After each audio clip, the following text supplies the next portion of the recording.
on a Gab. All right, so we are here with Leva, Maddi, and Mikel from Southern Hospitality, season 2 of which premieres on December 7th. You guys, this is clearly a leveling up of this show for season 2. It is messy, it is good TV. I've seen the premiere. How are you guys? Good.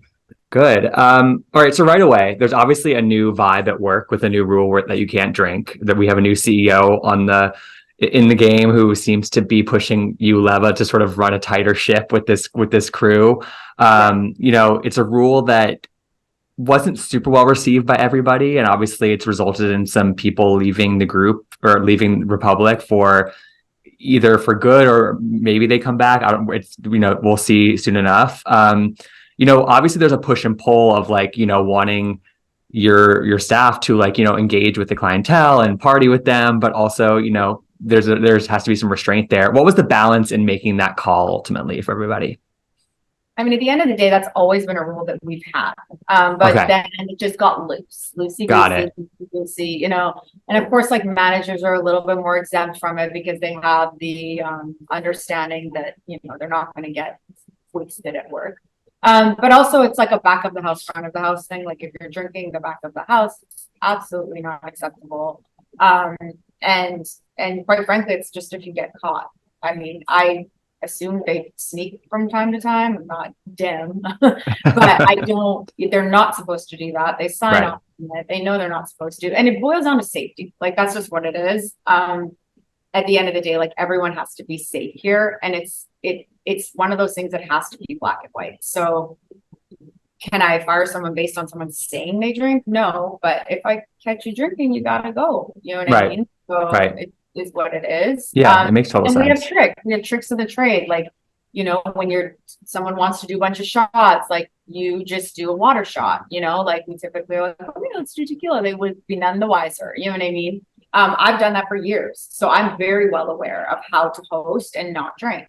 So if I can do it and I've done it for 10 years, then they can do it for the few years they work here and the few nights they're here. Yeah. So, and Maddi, Maddi's been sober for 9 years and she's well aware of it as well. And she's a manager. I'm a big water shot, pineapple shot gal, because people want to feel like you're having a good time with them, but there's always just, exactly what you said, Gibson. There's a line with it. There's a restraint with it. And I think people got too comfortable.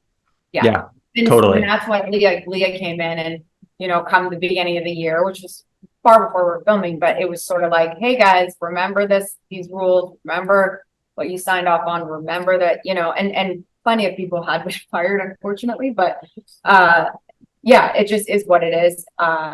Things got loose after COVID. Right, totally. And Maddi, it seemed we see this situation in the premiere. Obviously Leva and Mia get into it a little bit over what happened with Lucía, and Maddi, you're there and you're a manager, but another balance for you to strike is being a peer with some of the people that you've come up with, but also being a manager. And you get, we see in some confessionals after the fact that people are critical of you not towing that line correctly in their eyes. How do you strike that balance of again, wanting to have fun with your colleagues and your friends, but also knowing that you're a manager? I feel at the end of the day, I don't care if I get the blame for that. At the end of the day, that's as a manager, I feel people will always want to point the finger, or as an owner or as a boss. But the thing is, at the end of the day, I wasn't the hammer in the situation. If anything, I feel I'm the friend that tries to protect my friends and help them. And I know you can tell, but there's in the scene, even with Mia, is I'm hey, let's your settle. Boss, I'm trying to help you here. You know what I mean? Because I hate to see people not have a job and they can't pay their rent and stuff like that. You know what I mean? At the end of the day, I want everyone to make money and to have a good time. And I feel I help as much as I can. But at the end of the day, there's a time where it's okay, I guess you don't want to work here anymore. So if I'm the blame for that, then that's fine. That's my job. So it is what it's part of the gig. Part of the gig. Yeah. I can, totally. So I really do have that boundary and that fine line between being a friend and being a boss. Yeah. Mikel, we saw in last season that you were brought back into the fold after being out. The premiere was sort of based around that conversation that you and Leva had and sort of working your way back into it. We see in the premiere that you're at Republic all the time. Maybe not, you work there once a week, but you're there to have fun a lot. And like, I'm curious for you, are you there to just have fun and hang out with your friends? Or are you also there to sort of like make sure you don't miss out on all the drama and what's going on? I'm messy. Oh, No, I'm there. Oh, maybe it is. Maybe my life is just too perfect. I don't get cheated on, so I guess that's probably why I show up in like places. Just kidding. But I don't get cheated on. But I definitely would say I go to have a lot more fun, but definitely the drama does come along with being in the territory because we do all work in the same city. We all have the same friends, so it's kind of like I can stand in the bar here, so I'm like, by the way, this person said this about this person. I'm like, oh shit, let me text Maddi. Right, they said this, just so I definitely go for party and also go for loyalty. Okay, all right. I do the same thing. I was just, I wanted to see. Upside down. I can. Right. Maddi, obviously your personal life takes center stage in the premiere, and it's going to obviously bleed into the rest of the season, I'm sure. We see Bradley bring this claim from one of his clients that Trevor had potentially cheated on you, and it seemed like you just kind of clicked in that moment of like kind of just believing it, and then you kind of like hopped in your car and you went to his house, and it was a really intense moment that escalated really quickly. What was going through your mind at that moment? You have cameras following you, you heard this claim about your boyfriend, there's people talking about it. That's a tough place to be in. Yeah, I also I feel like when I feel hurt, I will just see red. There's no one home. And my instinct reaction is just to protect myself and my mental health and my well-being. So I feel like if a relationship should be in your life as an addition in your life, to benefit your life, you know what I mean? And I'm like, this isn't serving me any beneficial. If you can't trust your partner, you have nothing. So for me, at the end of the day, I feel like it's me on that journey trying to figure that out. But instant reaction, no, I don't trust my partner, and I'm kind of done with this, so I feel like you'll see me go through that and get my priorities back in line. So in that moment, you believed it kind of immediately when you heard it?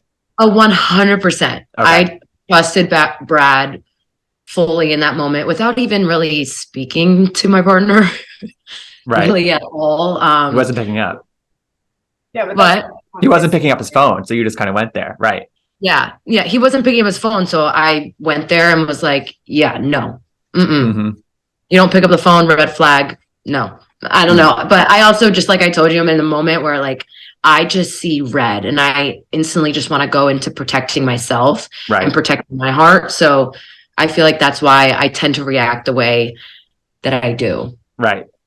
And Leva, I'm curious, as I feel like you are really great at towing the line between boss and mentor and being there, sort of being a boss, but also being there for kind of certain personal moments of turmoil, I would say, for your employees. And, when you see Maddi going through something intense like this, she's a manager that's worked with you for a long time. How do you decide when to tap in and sort of be that shoulder for people that work for you, but also kind of being arm's length a bit about it? Is that something you think about? I do. I mean, obviously, Maddi knows how I feel about Trevor. I just think she can do so much better. I just think it shouldn't be so complicated when they're this young. It should just be fun and amazing, Complicated gets when you're older, you know what I mean? And I think she's just such a pretty, fun, smart, talented girl. And I also don't know Trevor as well, but I also try to she doesn't need to hear that all the time. You know what I mean? I don't need to be look at, I don't try to give her, look at Trevor showing up to work. You know what I mean? Let her work. It's her life. But if she ever wants, he's also the ultimate. Sorry, he is also the ultimate outsider. Trevor, I feel like he worked at Republic. I feel like people forget that all the time, and was friends with all these people, and just has always been kind of more the ultimate kind of outsider. And I feel like that was hard for me to manage as well, but I appreciate everything that that you said. She talks to me, like at BravoCon, we talked about like, how do you choose who you marry? Like, then, you know, I'm going to give her all of it. Or if she calls me, I'm going to give her whatever she needs. But I try to like not initiate. But if they want to talk, then like, okay, let's talk. What do Yeah. you need to Let's do? tap in. Right. Totally. But You know, there are times I, yeah, of course. I Of know. course. Yeah. but You know- I consciously try not to.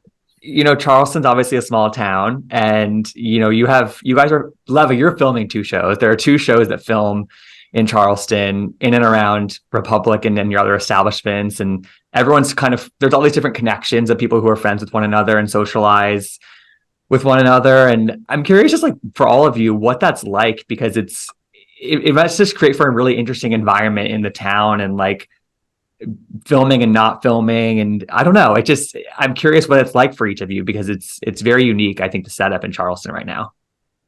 I mean, I definitely think when you run into people who film, you know, you'll be like giggling about something, and then one of us will go like this. And because you have like, you know, when you have a baby, they say phantom cries. When you film reality TV, you have phantom mic feelings where you're like, oh my God, That is hilarious. I was mic'd. And then like, you're like, oh, we're not mic'd. And then you get to like keep talking. That is so You're funny. like, really? You know, like you're so excited. Eventually you're going to say it on a mic anyway, because that happens. Yeah. But it's just really funny. So that's, I think, a really unique thing of running into people, because we literally see each other all the time, filming and not filming, with both shows. Like I see, you know, like everyone was out at Lamar's the other night. You know what I mean? So it's just like, Right. I see them all the time. And then it's like, and then there's a ton of tea that moves, you know, like, oh, reunion's coming. Did you know? And it's always like in the corner of a bar. You see like 2 people on a show, or, you know, like, you know, that stuff's moving. There could be a show about the people. Yeah. Oh my God. Like a not documentary filming, about the just- reality. Right. Yeah. Yeah. And like the No. sort of mix. It's very interwoven. Yeah. It's very It's interesting. so interwoven. It's almost gross. Like almost. Yes. That's just our thing. Like you can't go to another borough and find another. Like they're Yeah. just, we're all on King. Right. You know, it's just, we have one borough. Like Yeah. we have more, but no one hangs out with them. Yeah. They're like not cool. So Yeah, I definitely think it's kind of unique, because I feel like we all have like this weird like connection where it's kind of like people who can relate. So it's not like I can run into Benita, run into like Austin, someone run into kind of just like, I'm like talking to them about like what I went through during, like, oh yeah, well, here's some advice, here's something you go through. And it's just weird because I haven't feel like my friend Chase is on the decks. We talk about stuff all the time and text him about like, how you process this, how you get through this and stuff. Right. So it's been definitely weird. The only thing I would say has been challenging has been, I'm not good with names or faces. So now I'm used to people like staring me down like, do I know you, or do you know Do you know me? Right. Yeah. Hey, I'm like, did we have sex last night? Or was it like, I swear, I told someone like, did we hook up before? Could be that too, I guess. We never I know. really don't know sometimes. Well, that sounds really bad to say it like that, but I really don't know. You said it. You said it. If I know these people, sometimes I'm like, okay, so how do we know each other? Okay. Right. Okay, we're probably from the show. All right, there we go. Hmm. So, yeah. Maddie, you have the same experience? It means a lot too, right? Yeah. So people will know us like at the front door or whatever, and like you forget because it's hundreds of people going through or whatever. Of course. So the show makes that amplified, because you're like, because all my friends will be like, someone will say hi, and I'll just look at them like, hi, and then I'm waiting for them to say like, what, like PTA, like, do I know you? There's too many I'm just possibilities. waiting for the entry, you know. Yeah. Are you my doctor? Good to see Like, I you. don't- Right. Yeah. Maddie, it seems like, you and Emmy are going to be a bit at odds this season. She's the person who was probably most critical about how you handled that situation with Mia in that premiere. And we've seen the trailer that she goes as far to say that she's coming for your job. Are you threatened by that at all? What's kind of behind that sort of animosity, I guess, that seems to be coming your way? I honestly don't know. I feel like she was someone who was always like, I don't know. I honestly don't know. To be honest, like watching that in that trailer was the first time I've seen that. Like she never said that to my face, which just kind of shows who she is as a person, in the sense of like, we all want to grow and like and you know what I mean? Be one thing if she was talking to me about that, or like, you know, I'm DJing and maybe working my way out of Republic with all these gigs and traveling and stuff I'm doing with DJing, you know, but she was just very like behind my back about everything, where I thought she was a close friend of mine and in my girlfriend group. And I feel like me and my girlfriends at work kind of, you know, put a boundary with her. And I feel like maybe she didn't like that. I don't know. I don't know, but we'll see how it plays out. I'm interested to see how that plays out because me too. Kind of behind my back. Well, it sounds like we're going to need a Southern Hospitality season 2 reunion. Just saying. That'll be interesting. Sounds like we're kind of on that route. To end it out, you guys, who would you each of you say is the messiest person on this season of Southern Hospitality? Apparently me. So okay, wait. So Maddi, you say you. Apparently so. I think the messiest person would have to be Joe and Oisin, because I feel like they play both sides a lot. Leva, do you agree with that? Listen, it was a shit show. Like everyone was messy. Yeah. Like Your life one of the messiest people I know. Like I feel like everyone was messy. Like your life got messy, but it got real for them.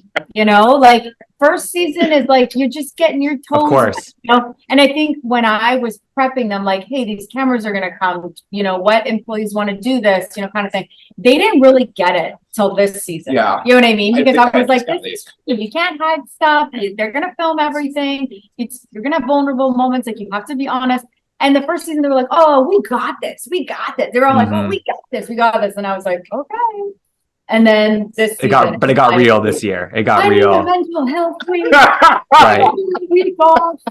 I need to go to Tulum. And I'm like, Jesus, church. I can't get out of bed. Like, take some vitamins. Get up. This is real life. Like you have to get through stuff.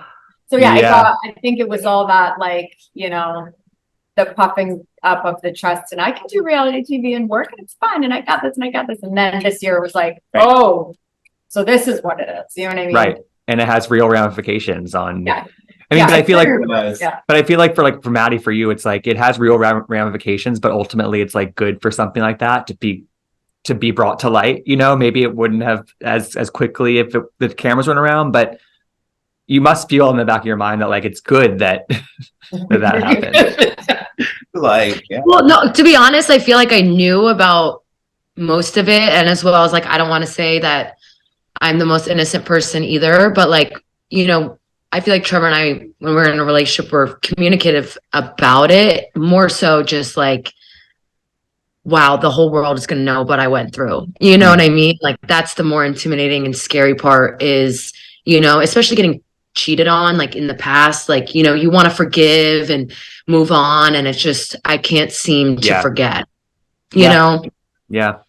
Well, you guys, thanks so much for taking the time. And I'm so excited for everybody to see this premiere, and I'm excited to see the rest of the season because it just seems like you guys are just on this rocket ship going up, and you have a great guide in Leva to be holding your hand through all of this. But I'm just really excited for all of you. Thanks for taking the time. Thank you so much. Yeah, of course. All right. We'll talk soon. Bye.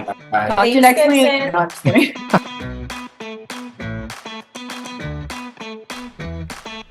I want to gab.